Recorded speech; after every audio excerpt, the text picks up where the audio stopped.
You're watching the Daily Roundup by People's Dispatch, where we bring you some of the top stories from around the world. Let's take a look at the headlines. US Starbucks workers stage one-day strike. Algeria and Cuba reaffirm ties. Netanyahu plans to legalize illegal settlement outposts. UK trade unions denounce government's austerity measures. Workers belonging to the union Starbucks Workers United or SBWU held their largest single-day strike on Thursday, November 17. Workers picketed outside stores across the United States. They chose Red Cups Day to strike, an important day for Starbucks marketing when it provides special discounts to celebrate the upcoming holidays. Starbucks Workers United or SBWU held the action to protest the corporation's failure to meet workers at the bargaining table and adequately staff its stores. The union said workers were forced to run perpetually understaffed stores and given inconsistent schedules. It said the partners are now demanding the company comes to the negotiation table to discuss how to improve staffing and scheduling standards and a number of other issues Starbucks partners across the country face. The union said partners had already conceived of a number of steps that can bring about the required changes and improvements. Over the past year, Starbucks workers have succeeded in unionization drives at 264 stores across the United States. Labor organizing has been popular among the workers. It is not rare for the drives to pass unanimously. Starbucks workers claim the company has retaliated against workers trying to organize unions through unjust firings and other methods. The SBWU further said that Starbucks has been avoiding engaging with workers at the bargaining table through last-minute rescheduling or by simply walking out of bargaining sessions.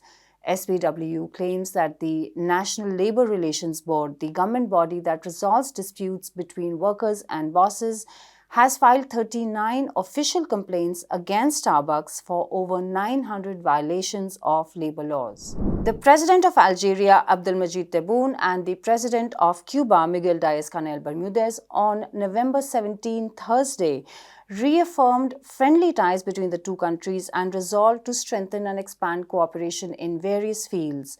In a joint statement after a meeting between the heads of state during the Cuban president's visit to Algeria, the leaders said their countries are bound by historical relations of friendship and solidarity based on freedom, peace, and justice. The Algerian president said relations between both countries were interrupted since the 2019 outbreak of the coronavirus pandemic. He called the Cuban president's visit an opportunity to revitalize bilateral ties. He expressed solidarity with Cuba and its people regarding the economic, commercial, and financial blockade imposed on it by the United States for 60 years and called for it to be lifted.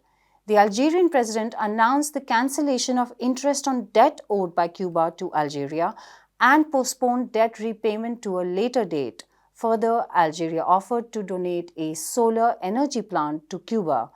The two countries agreed to increase trade and cooperation in medicine, vaccines, and related healthcare equipment, besides resolving to deepen the educational, scientific, medical, technological, and cultural exchanges between the two countries. The two leaders discussed cooperation in sugar production, one of Cuba's most important sectors. In our third story for the day, on Thursday, November 17, incoming Israeli Prime Minister Benjamin Netanyahu agreed with Itamar Ben-Gvir to retrospectively legalize outposts within 60 days of coming to power. Netanyahu's Likud-led alliance won a decisive majority in the election held on November 1 and has been asked to form the next government by President Isaac Herzog. The decision was announced after a meeting between Netanyahu and Ben-Gvir to finalize formation of the new government. They also announced they would amend the 2005 law to legalize the Homesh and Yeshiva outposts in the occupied West Bank. The Homesh outpost is on Highway 60, used by both Palestinians and the settlers. An existing settlement there was dismantled by Israeli state according to a law passed in 2005 under the then Prime Minister Ariel Sharon's disengagement plan. Now it is an Israeli military base. Outposts are smaller settlements mostly erected on Palestinian land in the occupied territories. They are mostly erected near existing settlements. Over 700,000 Israelis live in more than 250 settlements and 100 outposts in the occupied Palestinian territories. Though both settlements and outposts are illegal in international law related to occupied territories, Israeli law recognizes settlements but considers outposts illegal. The Israeli claims of legality of the outposts, however, have been contested as the settlers living in those outposts are provided with full Israeli security and financial assistance from the government. The residents of the outposts have similar rights as any Israeli citizen. The legalization of outposts would further create trouble for Palestinians who are already facing obstacles in their freedom of movement due to the apartheid walls, settlers only roads, and numerous checkpoints created to maintain segregation between them and illegal settlers. Earlier this week, Defense Minister in the outgoing Yair Lapid government, Benny Gantz, announced the expansion of the apartheid wall in the OPTs by another 100 kilometers. The hundreds of kilometers long wall was erected in 2001 to separate the Palestinian residential areas from illegal settlements. The presence of apartheid walls and other segregation methods, along with separate legal provisions for settlers and occupied Palestinians, both living in the same area, has often led international and local human rights groups, including the United Nations, to call Israel an apartheid regime. And finally, labor organizations and trade unions in the United Kingdom on November 17, Thursday, denounced the UK Chancellor's announcement of massive tax increases and budget cuts in the country over the next 5 years. The Chancellor, Jeremy Hunt, yesterday announced a financial package which stipulates close to 34 billion British pounds worth of spending cuts and 24 billion in tax increases. He further noted that according to the Office for Budget Responsibility, or OBR, the UK is now officially in recession and unemployment numbers in the country are likely to drastically rise.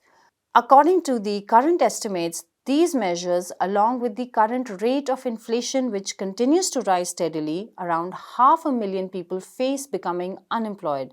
Furthermore, the OBR says that the economic situation will result in wiping out the growth of the last 8 years in the living standards in the country and return people to the 2014 level by 2024. Real household income would fall by 4.3% in the current financial year, 2.8% in 2023-24, and 7.1% overall from the whole period from 2021 to 2024.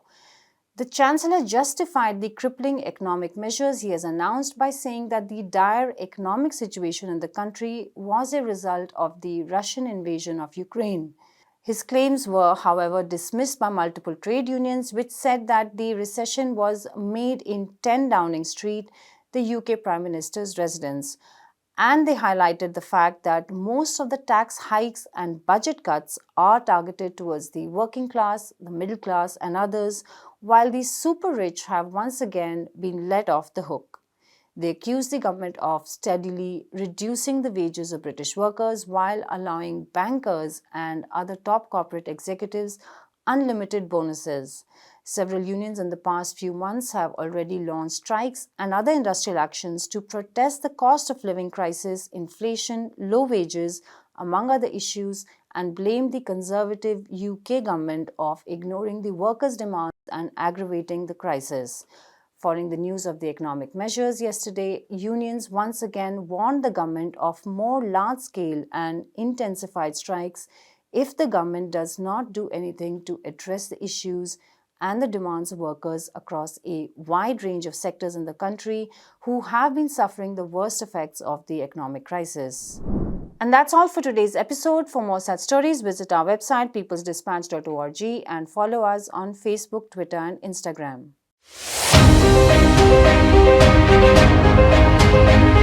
Thank you.